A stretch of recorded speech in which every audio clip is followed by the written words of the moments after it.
expect that the total of the $271,000 of public infrastructure improvements will be repaid to the city by 2028, and we expect the ROI to be 9% or greater over the next 25 years from this project. So we want to kind of let's talk about two projects that we've recently completed within the city of Columbus. Both of these projects received a 15-year tax abatement through pre-negotiated CRAs within the city.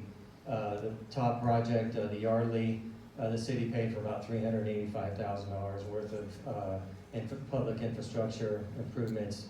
We also received a $92,000 environmental cleanup grant. We worked with the city and the EPA to get a covenant not to sue for that project. And then the out-of-town project, very similar. There was a lot of public improvements needed to get done within the right-of-way, some utility work that had to get taken care of, and the city provided us $135,000 there. So we think that our ask is very competitive with these two projects, and just wanted to demonstrate that. This has just been our experience, what's going on within the city. And these are our projects, not other projects that have been worked on.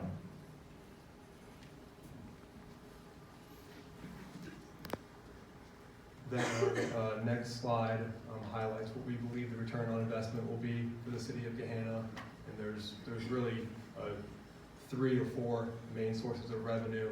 3 are generated from income tax, and the other one is generated from the change in real estate taxes that we think these parcels will generate now all the way through 2044. We've summarized it in kind of 3 buckets, and those are identified in the 3 columns above. The first one is the construction period, which is 2020 and 2021. The abatement period would be 15 years, like Matt had previously said, 2022, 2036, and then from 2037 to 2044 is just the remaining term, to kind of give you guys an idea of what a 25-year look will look like for this project.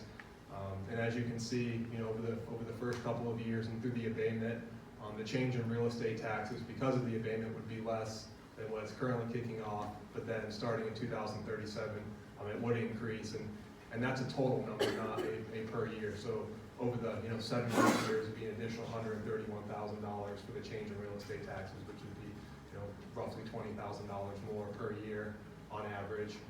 And then from an income tax perspective, there's the construction operations during construction, and then once the project's up and built and people are living there, there'd be the leasing people and the maintenance people that would be working there, and then there's also the actual residents themselves and what we believe they would pay in Gahanna City income tax, and that's based on about 10% of those residents living and working in the city of Gahanna, which we think is a conservative estimate.